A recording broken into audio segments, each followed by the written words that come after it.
Today's video lecture will discuss about the wave mechanical model of the structure of atoms. In earlier videos, in earlier lectures, we have discussed Bohr's theory. Now, while Bohr's theory considers the electrons to be particles, assuming the particle nature of electrons, Bohr described a theory in which we says electrons are moving around the nucleus in circular, well-defined orbits. Based on this, the Bohrs have calculated a number of important derivations. Now, after this, we come to the conclusion that according to de Broglie, these electrons shows dual properties, wave characteristics as well as particle characteristics. So, these subatomic particles, electrons, can also show wave nature. Accordingly, we have defined the de Broglie's wavelength. Then again we can Heisenberg's uncertainty principle, which says since electrons behaving as if like a wave, that is the dual nature of electrons, a well-defined position and the momentum of electrons both cannot be measured with 100% accuracy at a given instant. If the momentum is 100% accurate, then while measuring the position there will be certain uncertainty or the error. Similarly, if the position is 100% accurate, then measuring the momentum or the velocity of electron there will be some uncertainty. So now these developments requires the development of a well-defined atom that is more defined than the Bohr's theory, or to overcome the objections in the Bohr's theory, we develop a model that is known as wave mechanical model. So this theory takes into account the dual nature of electrons. So this quantum mechanical model or wave mechanical model, this is takes into account,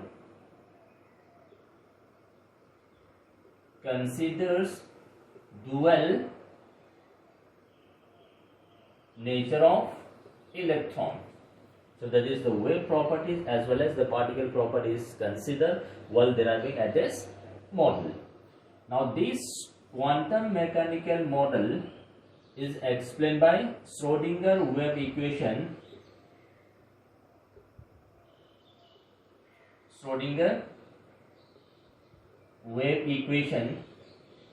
That means we are developing an equation by this Schrödinger.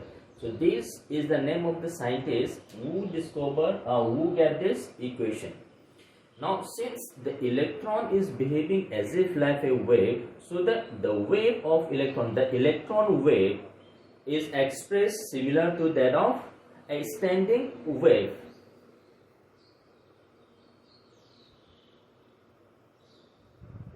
Electron wave is expressed similar to a standing wave.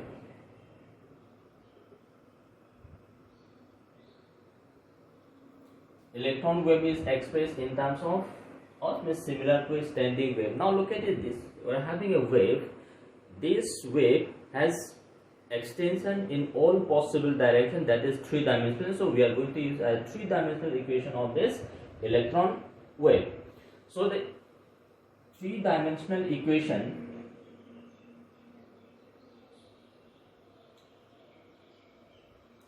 is given as, this is 3-dimensional wave equation.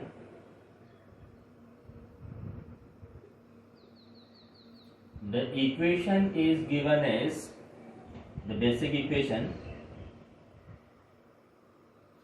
del square psi divided by del x square. This is the second derivative plus del square psi del y square. So this is the second derivative of the wave along y-axis plus del square psi divided by del z square, this is along z axis, plus 8 pi square m divided by h square E minus V psi equals to 0. So this is the three-dimensional wave equation as proposed by Schrodinger. So now look at this. Let me just give you the terms used here. X, Y and Z, these are known as Cartesian coordinates. That is the coordinates x axis, y axis and z axis. Psi pronounced as psi. This represents the wave function. That means we are having a wave. To express this wave, we need to have a function. Through this function we are expressing the wave. So this is known as wave function, means electron wave function. So electron wave function psi, this psi which is known as electron wave function also denotes the amplitude of wave.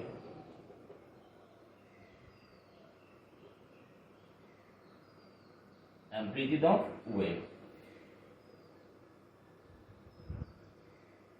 This m is mass of electron,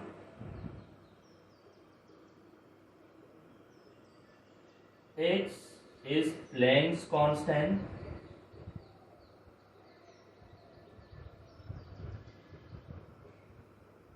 constant, E total energy of electron,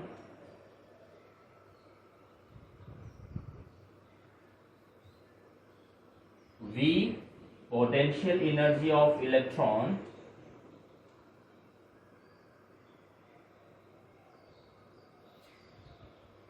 and this d by dx, this is the derivative along x-axis, derivative along y-axis, the derivative along z-axis. So we are expressing this electron wave in a three-dimensional space along x-axis, along y-axis, along z-axis. So now look at this, we have d square upon del x square. So we say this is second derivative of the wave function psi.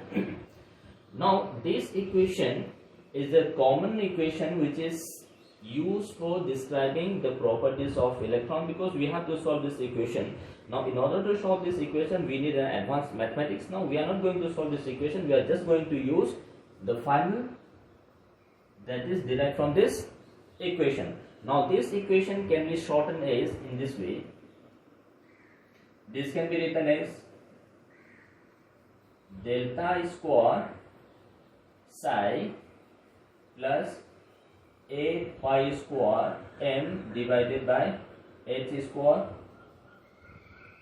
E minus V psi equals to 0. So this is another form of this Schrodinger wave equation, where this delta square, this is known as Laplacian operator,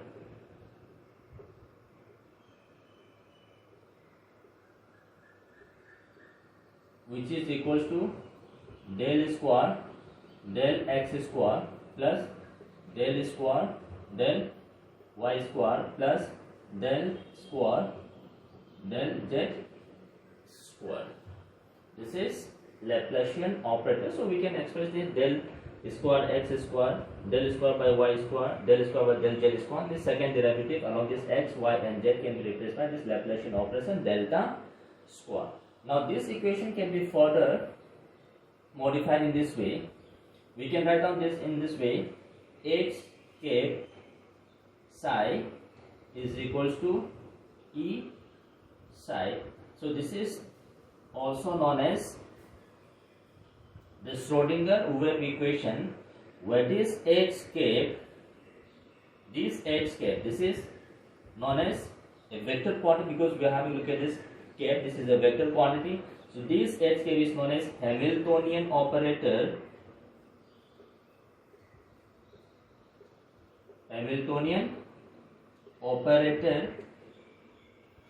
This Hamiltonian operator, this is nothing but the total energy operator,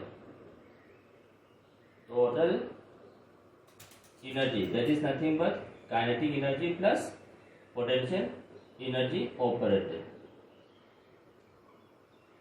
Now this Hamiltonian operator is equals to minus h square by 8 pi square m delta square plus v. So this is the rearrangement of this equation.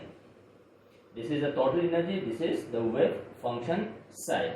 So this is the Hamiltonian operator which takes into account the kinetic energy operator and the potential energy operator. So now look at this. This is some of the modified forms of this three-dimensional wave equation, electron wave equation. So this is the main equation. Now we shorten this main equation in terms of delta square psi this way, where delta square is known as Laplacian operator, which is given as. This can be further shortened as in this way: h cap psi equals to E psi. H cap is a vector quantity which is known as Hamiltonian operator. This is nothing but the total energy operator which takes into account the kinetic energy operator and the potential energy operator, which is equals to minus h square by 8 pi square m delta square plus v, where v is the potential energy of electron.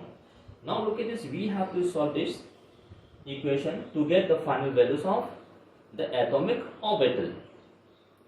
Now look at this, in this equation we are saying this is along x, y and z. Now this operator is operating on this wave function psi and gives you the wave function psi multiplied by a constant which is known as the total energy of the electron. So if you look at this carefully, this wave function psi has not any meaning unless this is being operated by this operator h cap. So that means we have this wave function psi. This wave function psi gives you some product only when this is being operated by an operator. Unless this is being operated by this operator, this wave function psi does not have any meaning at all. So let me just give an example here. Suppose we have a new vehicle, a brand new vehicle. Now you have the complete registration certificate, you have valid driving license, you have the key, you have everything requirement, and the tank is also completely filled up. Now the only thing left is you have to drive the car. Now look at this, we have this brand new vehicle, we have complete set of papers, everything is ready, and only thing that is left is to drive. So now the moment you insert the key and ignite, you can drive. Without the driver, this vehicle does not have any significance. Though we have complete set of papers, everything we have in your hand, but this, without being driven by a driver, this will not give you any fruitful result. So this is same thing here. We have a wave function psi. Now this wave function psi is to be operated by an operator h cap Hamiltonian operator. So the moment you drive this car, you can go to market, you can go to any work. After this, you are coming back to the original status, that is your home. So you are coming back to your home. That means you have this same wave function psi. After this, you have completed some work that gives you some important result, and that result is what we call as this constant E. So we have this wave function. So this wave function denotes the amplitude of wave. Now as we have discussed the wave, this wave function psi will have positive value as well as negative value. But if you look at this, we are describing electron in an atom, because we have to define this electron. Now Bohr's theory says electrons are moving in a well-defined circular orbit, but wave theory says these electrons cannot be defined by a complete circular orbit, well defined circular orbit, because we cannot define the exact location of this electron because of this being wave in nature. We can only say at certain point, at certain place, there is a chances for obtaining finding this electron. That particular point, that particular space in an atom where the chances of finding electron is maximum, that is known as the orbital. So instead of orbit, we are going to use the term orbital. So orbital is the region or the space in an atom where the chances of finding electron will be maximum. We can say there is a probability, there is a chance. So now instead of this wave function psi, we are going to use some other form.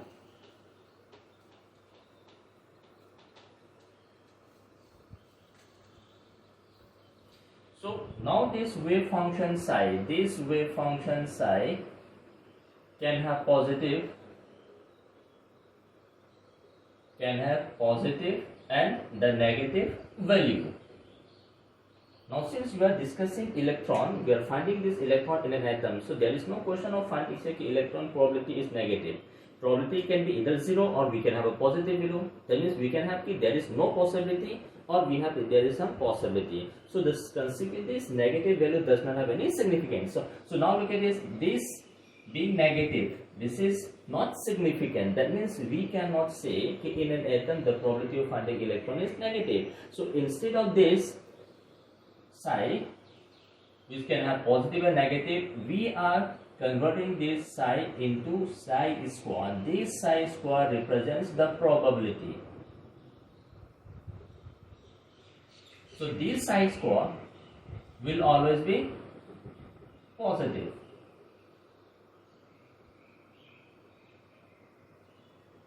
If this is this wave function psi has got negative value, then on squaring this wave function psi will get the positive value. So we can simply say there is some possibility or there is no possibility. If the wave function psi is 0, the psi square will also be 0. If the wave function psi is positive, then wave function psi square will also be positive. If this is having negative value, then this square will also be positive value. So now look at this, instead of this wave function psi, we will be more focusing on this psi square, which represents the probability.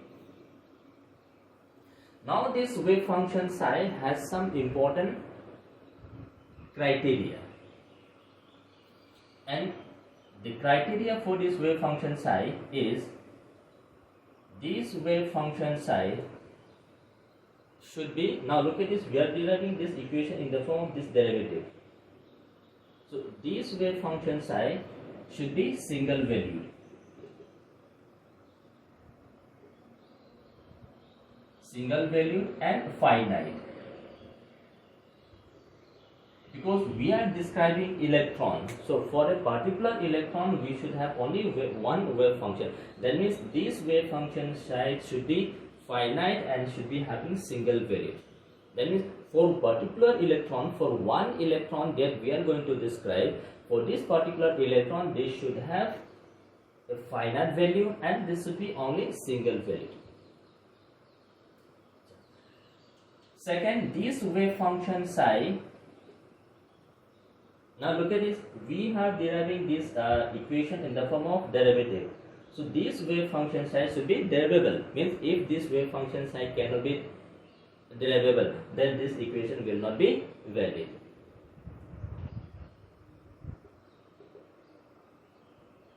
That means we can carry down derivative, differentiable. Derivable means differentiable. So it's better to use the word differentiable. Differentiable. That means we can undergo differentiation, because this is second order derivative. We have to differentiate 2 times. So that means this wave function psi should be differentiable. If this is not differentiable, then this equation will be wrong, because this is only for those wave function which is differentiable. This wave function psi should be a continuous function.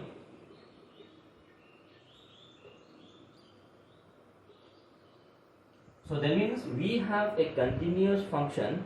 This should be finite and this should be single valued and this should be differentiable. So now this is the criteria for this electron wave. If this condition is not satisfied, then that wave function is not acceptable. So only those wave functions are acceptable for which the wave function is a continuous, this must be differentiable, and this must be a finite and a single valued wave function. So this is some criteria that we have to make for deciding the electron wave function in an atom. Now look at this, we are saying that this equation is in the form of Cartesian coordinates x, y and z. Now but we consider this atom to be spherical. So in order to solve this equation, we transform this Cartesian coordinates into polar coordinates. Polar or spherical coordinates.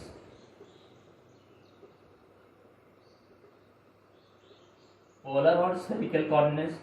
Why we are using these polar or spherical coordinates? Because we consider atoms to be spherical. Because atoms are considered to be spherical.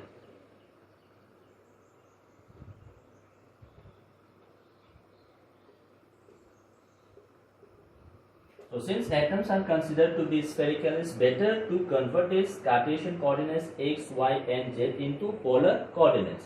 So these polar coordinates are nothing but r, theta and phi. So now we are going to convert this x, y, z, that is Cartesian coordinates, into polar coordinates r, theta and phi. Now this theta and phi, this is the angle, but this r is a radial distance from nucleus. Now conversion of this Cartesian coordinates into polar coordinates, this is beyond the scope of our discussion, and this we are just going to use the final equation here. So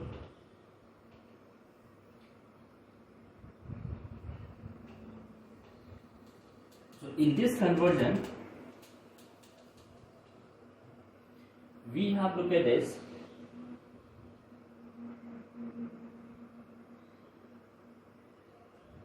This is z-axis, suppose this is x-axis, this is an y-axis. Now we take a particular point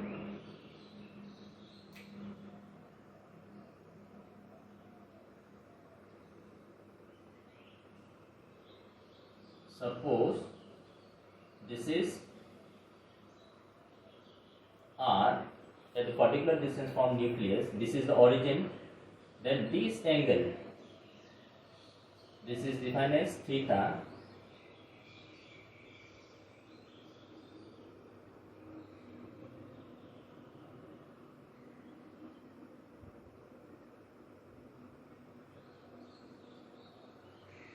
this angle, this is known as phi.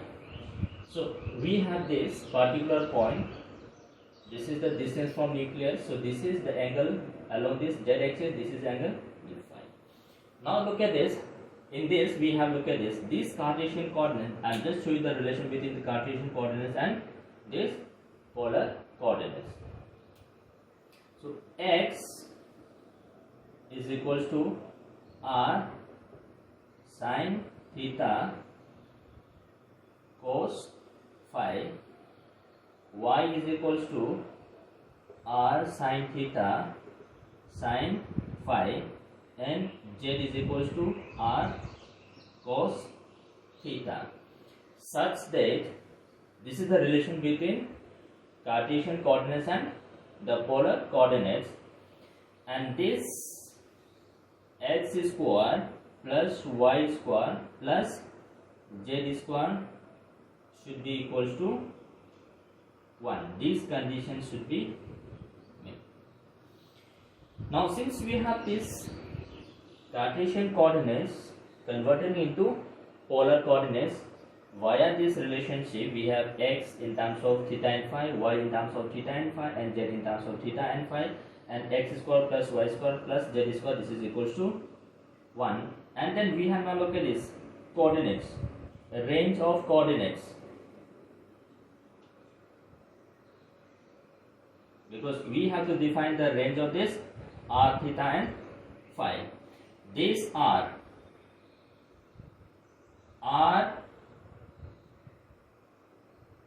lines between 0 and infinity. This is the range for this coordinates. Then we have theta. Now this theta can be from 0 to pi. This is the range of r, theta and phi. And we have look at this phi.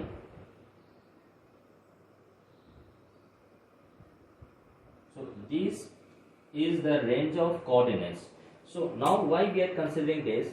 Atoms are to be considered to be spherical, so it's better to convert this Cartesian coordinates into spherical coordinates, and by use of this spherical coordinates it will be much easier to solve this Schrodinger wave equation. So now look at this.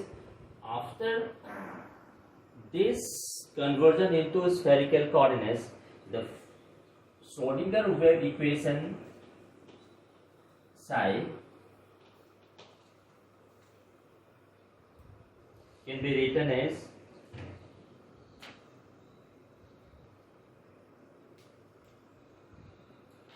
the complete wave action. This can be written as psi r phi theta.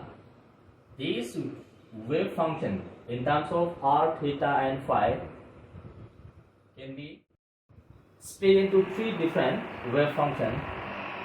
R function that depends on small r.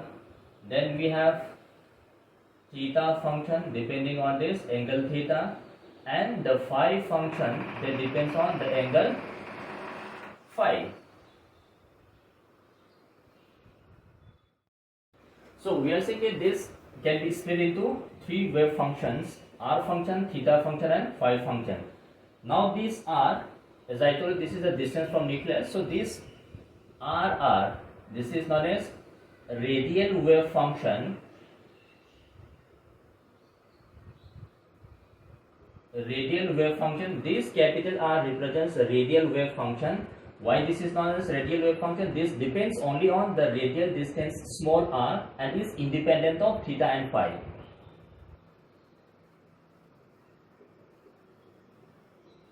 Depends only on a radial distance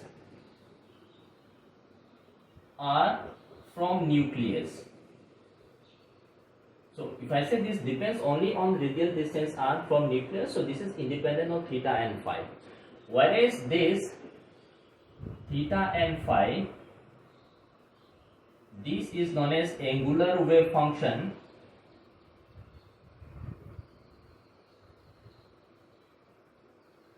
Angular wave function. Why this is known as angular wave function? Because this has depend on angle theta and phi.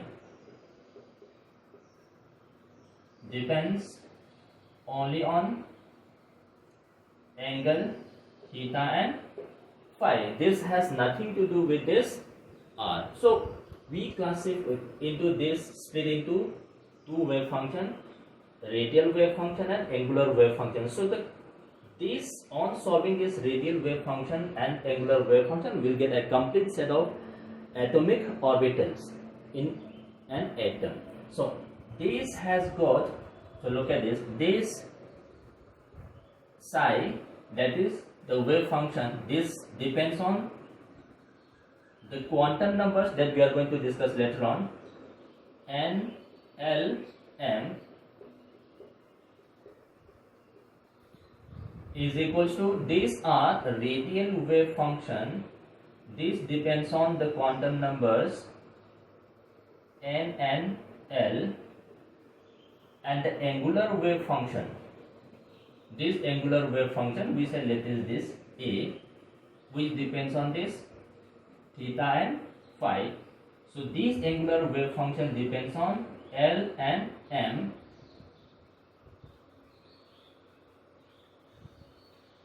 So this complete set of these values N, L, M for an atom, this N, L, M, this represents the atomic orbital. So now we have this spherical coordinates. In terms of the spherical coordinates, this wave function r theta phi has got values on n, l, m. These are known as quantum numbers.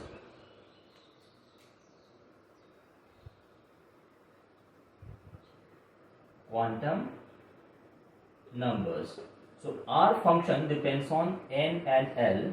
Angular wave function, that is the product of theta function and phi function, depends on l and n. So we have to solve this equation to get this complete set of atomic orbitals. Now regarding this quantum number, we are going to take up after this particular topic.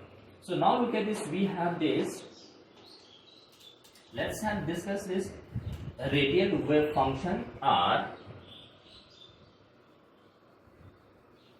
Radial wave function r.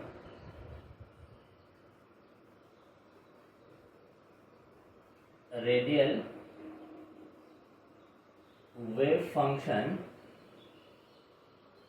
r.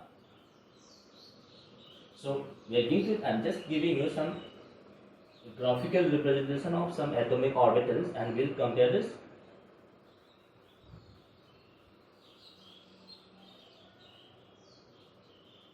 Radial wave function r versus radial distance for 1s. This is for 1s orbital.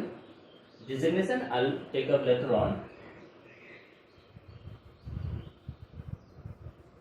This is r and small r, radial distance. This is for 2s.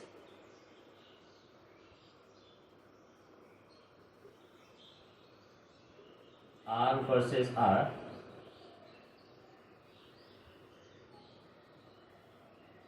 This is for 3s. So now if you look at this, when we made a graph of this radial wave function R with distance from nucleus, this radial wave function R is having maximum value at nucleus. This is 0, that is considered to be the nucleus. We are increasing distance from nucleus. So this radial wave function psi is having maximum value at nucleus. As the distance from nucleus increases, then its value decreases. Now look at this, we are saying maximum value at nucleus. Is it possible to have electrons at the nucleus? Because at nucleus we are saying that protons and neutrons are present at the nucleus, and every time we are saying that electrons are revolving around the nucleus. So if I say electrons are moving around the nucleus, so there is no chances for this electron wave to be present in the nucleus. So but when we look at this radial wave function versus distance r, this wave function is having maximum value at nucleus for this 1s, 2s as well as 3s. For 2s, look at this, after a certain distance this radial wave function becomes negative, so again this is not possible. This is having maximum at nucleus, then again becomes negative, then again becomes positive. So now look at it, instead of this radial wave function, as I have told you earlier, we use this wave function square, which represents the probability.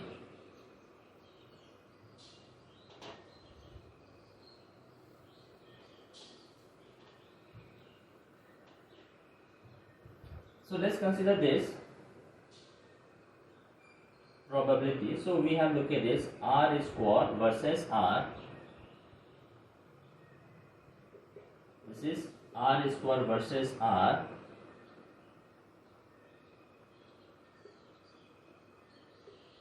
Now look at this, we are just squaring the wave function r. So on squaring this wave function r, this graph will remain as it is, but the values will increase. So still we have this, there is no change in the graph. This wave function psi probability, again for this 1s orbital, is having maximum value at nucleus and is decreases with increasing distance from nucleus. Now for this 2s equation, now we are having r square versus small r. Now look at this portion of the graph will remain as it is, but now look at this, we have a negative value. This negative value on squaring, this becomes positive, so this will be at this. So still now look at this, though we have some positive value, but still this value is the maximum at nucleus, which is not possible. Now look at this 3s, we have look at this This is as it is, this becomes positive, so we have this value. This is already positive, so we'll have this. So this particular point, if you look at this particular point where this r square is 0, this particular point is known as the nodal point.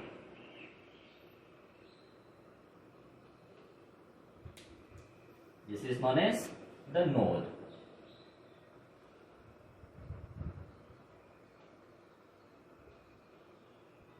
So we have this as node. So node is a particular point but probability of finding electron is 0. So in this case there is no node, but in case of 2s and 3s we have nodes. This is the probability of finding electron is 0. Now look at this, on squaring this wave function r, still we have this problem, what is 1s, 2s as well as 3s. Now what we are changing is, this equation is known as, this graph is known as probability density graph. Now instead of this we are going to modify this a little bit further. So this is r, we say this is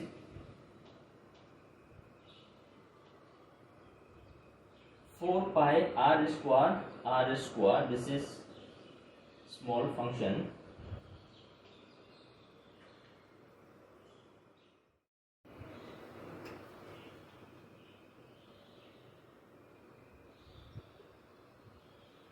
Same 4 pi r square, capital R square r.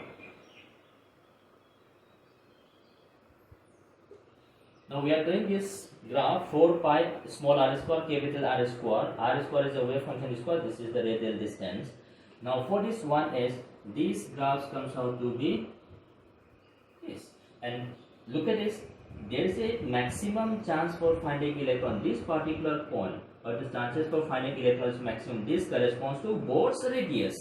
So in ground state of hydrogen atom, for 1s orbital, the probability of finding electron is maximum at this particular distance, that is a known Bohr's radius is 0.529 angstrom. So which is actually the one predicted by the Bohr's theory. For 2s, this comes out to be, so there is a small chances for finding electron here, then it drops to 0, then there is maximum chance. So this is some chance. At certain distance from nucleus, there is some chances for finding electron, but it is not the maximum. But this is the maximum probability where the chances for finding electron is maximum. For this 3s,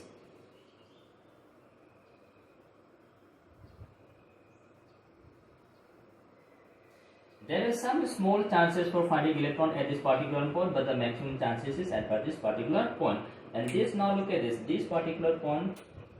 Exactly, this is node, that is probability of finding electron is 0. So we have this node.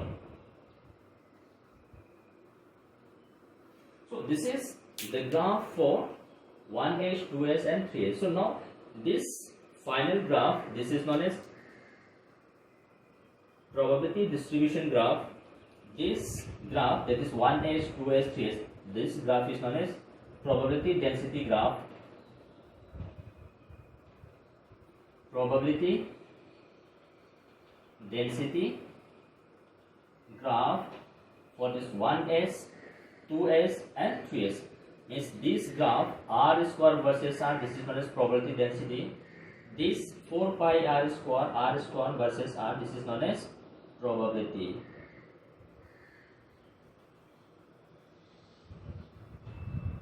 Simply probability.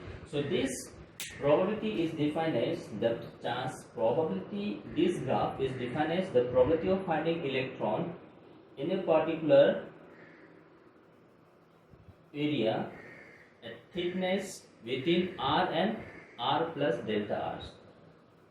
So we have come to the conclusion. So instead of this r or r square, we are saying that in a small shell, in a atom, in that particular small cell of thickness r plus delta r, small r, what is the chances for finding electrons? So we are going to often use this probability density.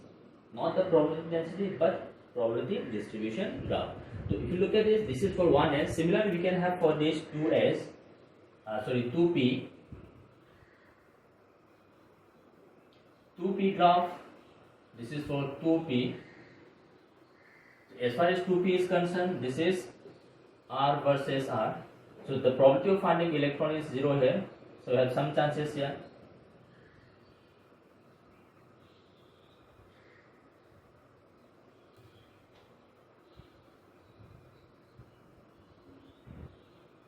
We can have 3p.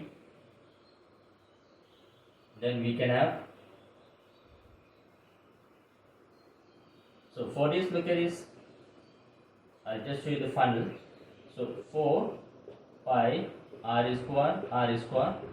So again this seems comes out to be same.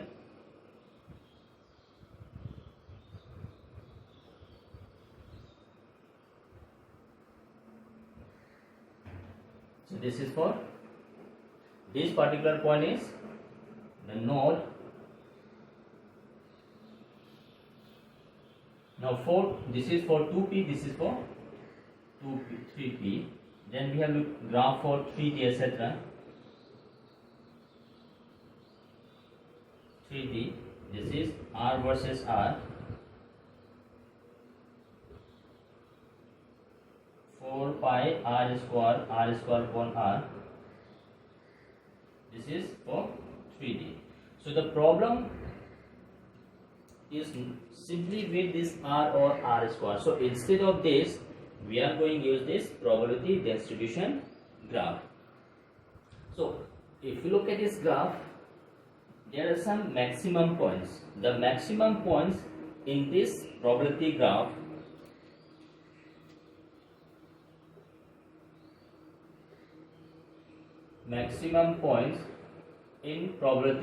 is equals to n minus l. So we haven't defined the values of n and l. So just from this another understanding point of view, I am thinking the maximum number of points that could be obtained in a probability distribution graph will be equals to n minus l. So we are going to define n minus n in later part of this video lecture. So this is the Schrodinger wave equation. So once we have derived this Schrodinger wave equation, we can solve for each and every orbital. So by solving this Schrodinger wave equation, we derive some values known as NLM, which describes the atomic orbital in an atom.